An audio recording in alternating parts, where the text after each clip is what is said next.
Welcome to Worthington Home. I'm Chris. I'm putting out this sneaky Sunday vlog, which I don't usually do, but I do sometimes because I want to let you know I have a new online estate sale that is live. It's on Clearinghouse Estate Sales, of course, and it's themed. So it's mid-century modern, really features some mid-century modern furniture, some mid-century modern lighting, textiles, clothing, and some other things as well, but mostly it's really highlighted as mid-century modern. And it includes things we picked up from our first estate clean out, our second estate clean out, a few things I picked up thrifting here and there that I think is better served as part of an online estate sale instead of eBay, and some things that Eric has picked up here and there as well. So it's kind of a mixture of things. I thought I would take a minute to just show you a couple of highlights. I want to start off showing you this beautiful suite of furniture that Eric actually purchased from an estate, which is not something that he usually does. But this furniture was made by Johnson Carper. And in case you're not familiar, Johnson Carper is a mid-century modern furniture maker based in Virginia. And their furniture is beautiful and has included the bedroom set featured on the TV show I Love Lucy, which I think is really fun. So he found these pieces and decided to make an offer, and we picked them up for a good price. So we have two dressers, a tall dresser and a shorter dresser with a mirror, as well as the two end tables that go with the piece. So we're really hoping somebody falls in love with these pieces.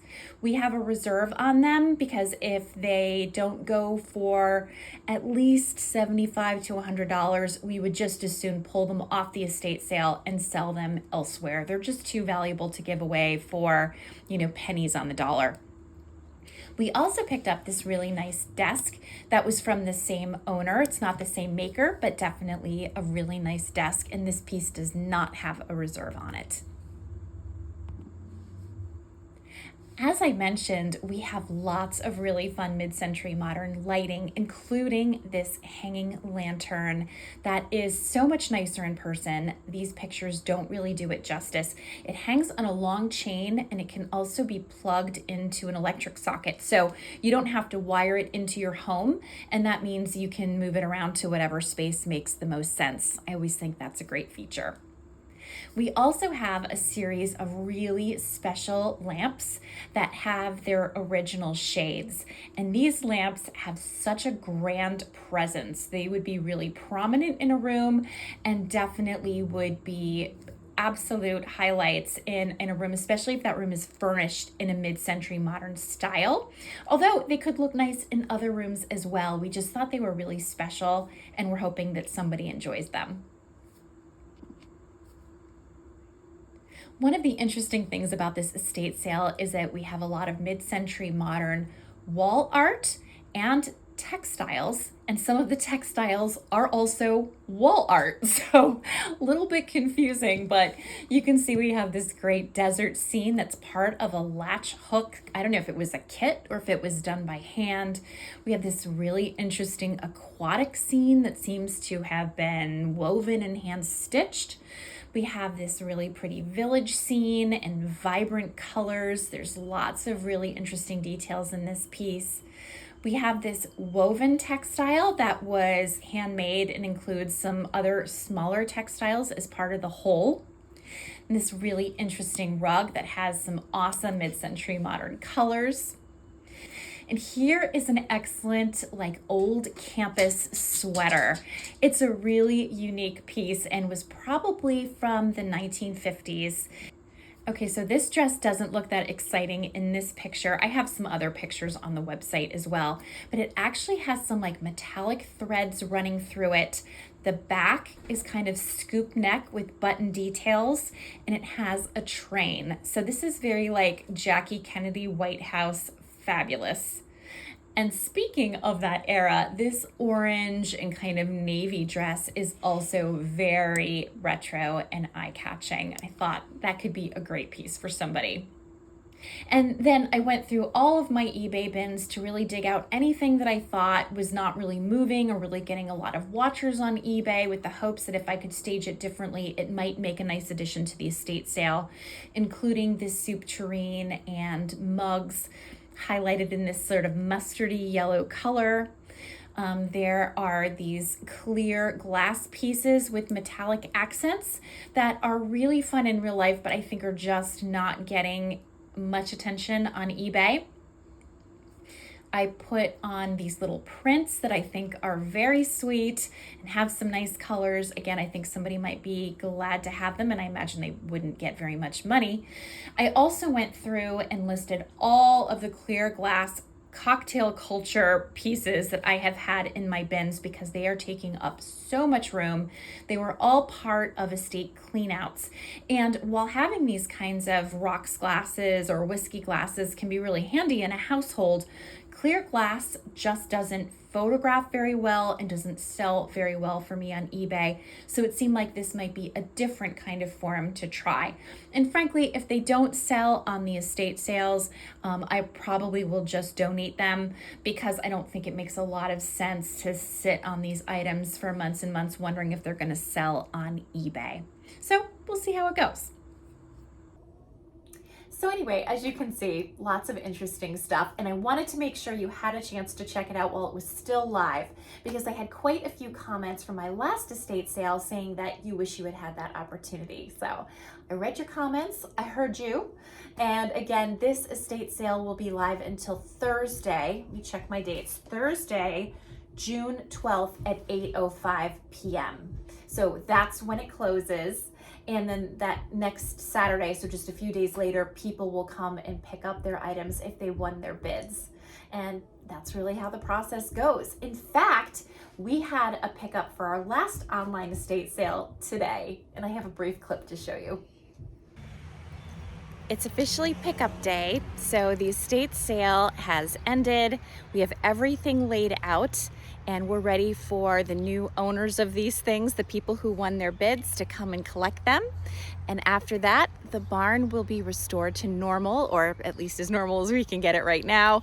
Eric will finally be able to drive his car, and we can close this chapter. It was definitely a good one. Because it's a beautiful day, we're able to bring everything out of the barn where it was really squished up and would have been hard to retrieve, and lay it all out on the driveway in the ways that you can see here. And that's gonna make pickup so much easier. So when people come, they can back their trucks or vans or large cars, whatever they have, pretty close to where we have the furniture, and we can help them load it in carefully. So all the big things are here. We have them pretty much arranged by lot. There's Eric looking excited on his phone. And back here we have the smaller lots. So the things that aren't furniture, glassware, books, small breakables, and they're all arranged into boxes. Pickup was very smooth. I learned so much from our last online estate sale, so everything was super duper organized. You know, nothing ever prepares me for how nice the people are when they come to pick things up. It's really fun to talk to them and hear about their intentions with the pieces that they are picking up. There were a lot of people who plan to refinish some of the furniture or repaint it, people that were furnishing rooms in a new house. It's just really fun to talk to them and hear a little bit about their plans. So I enjoyed it. It was perfect weather, and it was fantastic to just be able to sit outside. We were in the barn and we had the doors open so we could see people come in, we could greet them, we could meet them with their things. And everybody picked everything up, and there was no confusion, there was no drama. Few things did not get picked up. So we're holding those things kind of to the side. According to the estate sale rules, actually, if somebody doesn't pick up within the window of pickup time, they forfeit those items without being entitled to a refund. So it could be that we just own those things now, and that's fine if that's the case. But I like to put it aside just in case somebody had something weird coming up, they got their dates mixed up. I mean, let's face it, if it's not a big deal for me to meet the person on a different day and let them pick up their stuff, there's no harm in that. So we'll keep that stuff to the side. And if it never gets picked up, we'll sell it in a future estate sale, or we'll give it to Eric's dad to sell at his store. We'll donate it. We'll figure it out. So let's talk about the results of that estate sale kind of in its entirety, because we didn't feel like there was a lot on the sale, and so we had very modest expectations for results. We were really thinking we would make $300-400 on this estate sale, which isn't very much for all the work you put into it. I was really hoping for 500. It was just my hope. It wasn't based on any real life calculations. So we were thrilled when we actually made just over $1,200. That was a great result. We're not going to become millionaires. I'm not like picking out my mansion and my yacht based on the results of that sales. But when I think about the work that we put into it and I think about the profit that we made from it, it feels like a reasonable level balance. So I'm happy with it. And I thought you might be interested just to see a few highlights from the sale. Okay, so starting with our pretty good sellers, we have this vintage drop leaf kitchen table with 4 chairs. And this set went for $385, which really surprised us, and it was definitely our best seller. This beautiful Flint Ridge China dinner set made in California went for $80, which isn't a fortune, but is definitely consistent with the going rate in general, and I'm glad that it went to somebody who's really going to enjoy it. This mahjong set was like pristine. I don't think it was ever used, and that went for $56. And this very heavy wooden oval mirror went for $42. On the not as lucrative side, but still kind of impressive given what they are, this vintage trash can, which is adorable, went for $14. Pretty good for a trash can. And these vintage lawn chairs that we almost threw away sold for $30. We also had some beer signs that were very popular in the sale, and they went for anywhere from $30 to $50 a pop. Some of the sales that we were a little bit disappointed with include this beautiful antique marble top table that went for only $27. The Flint Ridge tea set went for only $16. But on the upside, the young woman who won the bid was so excited to collect her tea set, it really made me feel much better about the sale. This dresser went for only $6. This vanity table sold for $15. This dining room table with 2 leaves and chairs went for $1. This bed went for $1. The sideboard, which was in very good condition, went for a whopping $6. This bed went for $6. This pair of end tables that I thought were so cute went for all of $3, or $1.50 each. And then lots of things went for only $1 bid, like the vintage suitcases, the vintage purses, this lot of glassware, this beautiful desk. Oh my gosh, I couldn't believe that sold for $1. This lot of books, and this artwork. So let me tell you, there were a lot of deals to be had on Clearinghouse estate sales.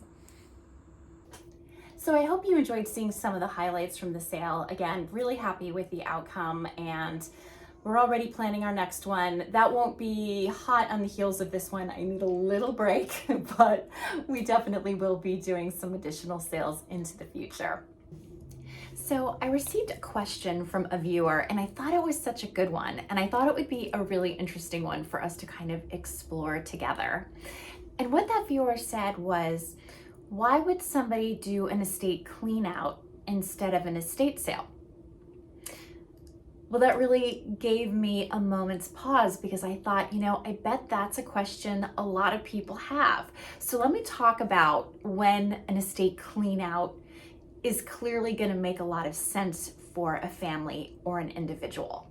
And I would say probably the number one reason when that's going to be a really good way to go is when you have like 0 time. So in other words, let's say, and this happened to me, by the way, let's say your house is on the market and within moments you get a cash offer with no inspection and a closing in 2 weeks. Like, It's a best case scenario, it's a worst case scenario, right? Because now your house just sold and it sold really quickly and you don't have to do open houses and all the things. The bad news is you've got to move really fast. You've got to get all of your stuff out, and maybe you don't have a lot of stuff and it's not a big deal, but a lot of us do have a lot of stuff and it is a big deal. And when that happens, what you probably want to do is just take the things you're taking, give away the things you want other people to have, and then it's going to be probably your quickest bet to hire somebody to just come take away the rest. And you can move on to your new home, and the new owner can take possession of your old one, and everybody goes on their way. So I would say time is definitely big with cleanouts. Another really common reason is distance.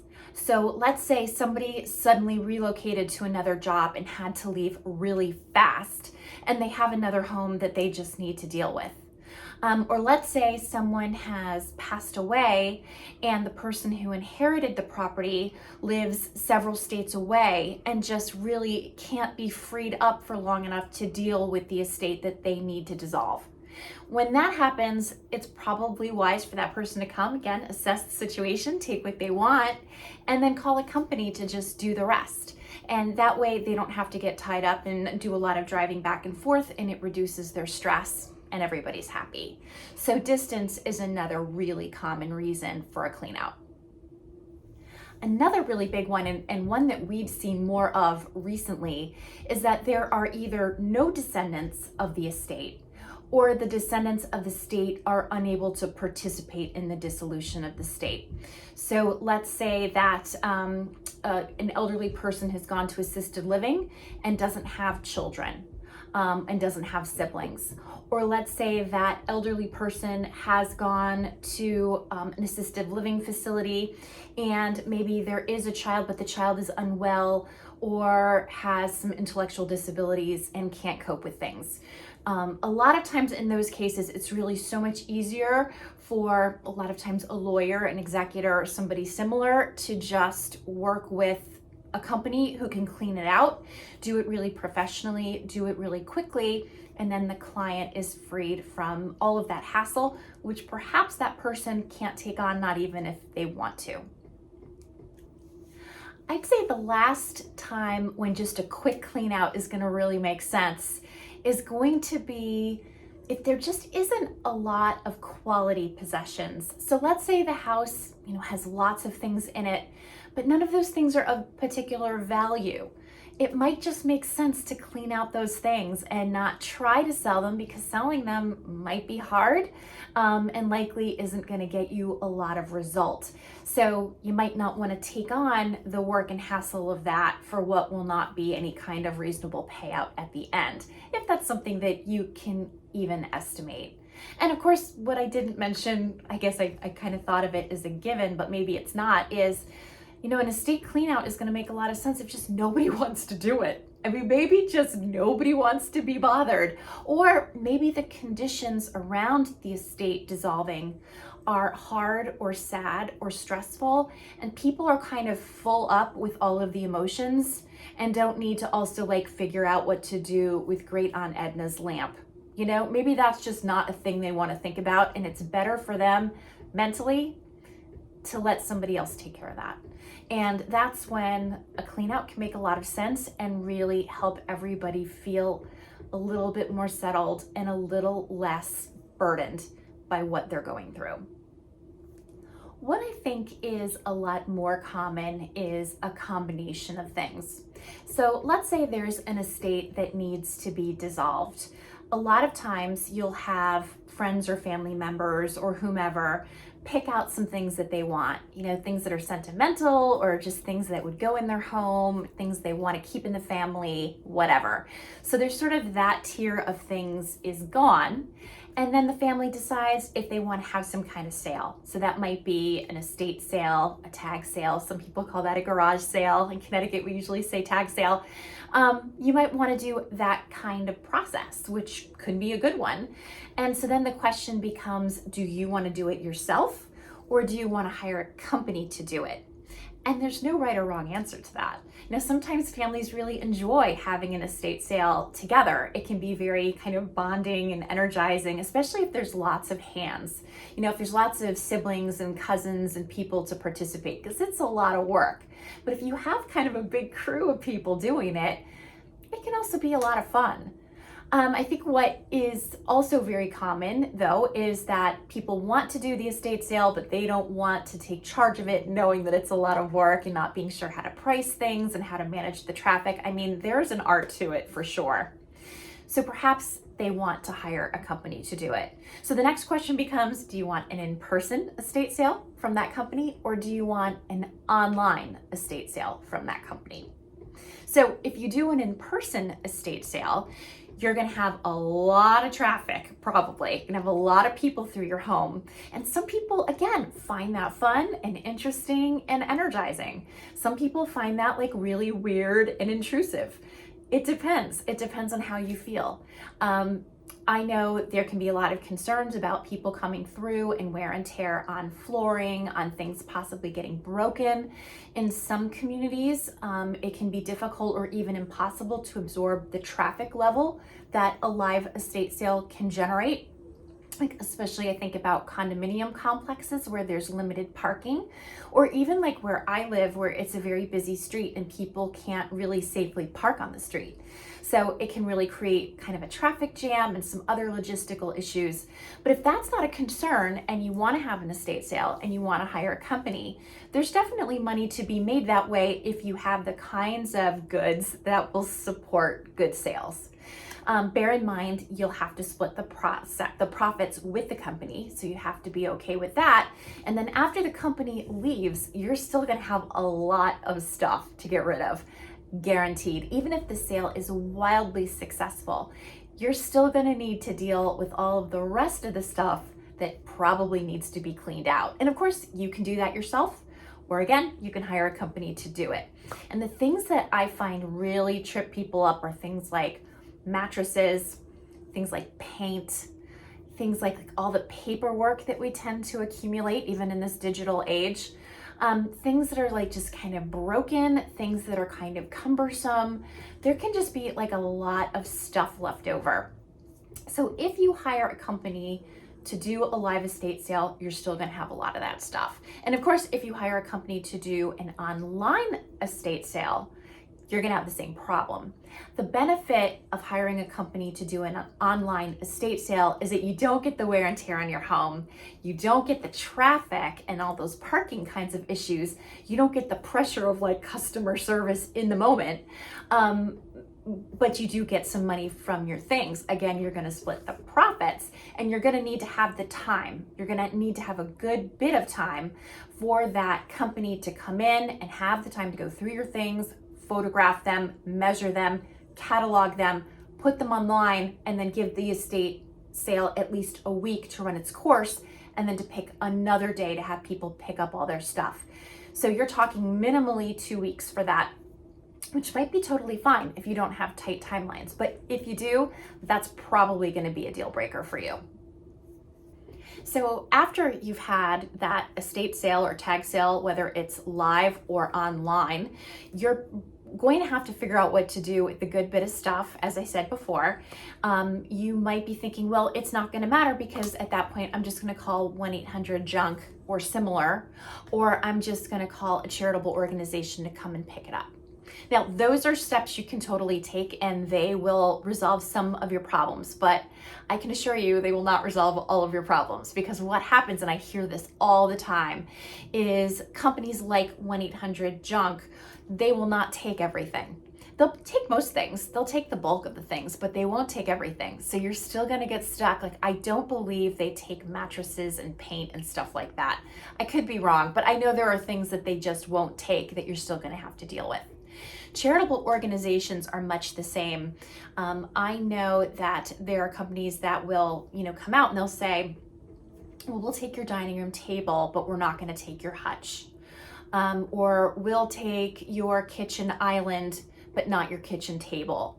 So it's going to depend on how much space they have. It's going to depend on what their customer base tends to purchase, what they're willing to store or what they're able to store. So again, chances are with that donation, even if it's a company that comes to pick up, they're not going to pick up everything. Now you can go to a place like Goodwill and you can try to get them to take the rest of it, but you're going to have to take all those things and load them into your car, possibly box them or whatever, and then drive over to Goodwill and then get all of that stuff unloaded. And you can certainly do that. Again, do you have the time? Do you have the energy? If the answer is yes, that's a great course. If the answer is no, you might want a clean out company. So as you can see, there's such a wide variety of things to think about. And I can't stress enough, like, there's no right or wrong way to do it. There's no good or bad way to do it. People have to decide what fits for them. What do you feel mentally prepared for? What do you feel physically prepared for? What kind of time do you have? What kind of distance are we talking? You know, there's lots of factors. And I think that sort of mix and match approach tends to work well for most people. I know I talked about on this channel not that long ago, Eric was called by someone who wanted to be a client. And after Eric talked to the gentleman, his advice was, you know, you're really not ready for me. You're not ready for a clean out right now. What you're ready for is to make sure all of the family has looked at everything in the house and taken what they want. That needs to come first. And then in talking to this gentleman, it was really clear that they were good candidates for an estate sale and they were really up for that. And they were up for doing that themselves. So he said, you know, have that estate sale. I hope it goes really well. And when you have stuff left over, give me a call and I'll take the rest. And that's exactly what happened. And it worked out really well and everybody was super happy. So I hope this gives you like some kind of a sense of like the menu of options that are available to you. I didn't even get into things like auction houses. Auction houses are usually only a good call if you have a lot of important furniture or important artwork or really high quality antiques, you know, excellent things. And usually the auction house will sort of just peel off those things. And then you'll go on to do, you know, if you want to, your estate sale and your donations and your clean outs and all that kind of stuff. So that's another option I didn't get too far into, but it's good to know it's there in case that's a fit with your needs.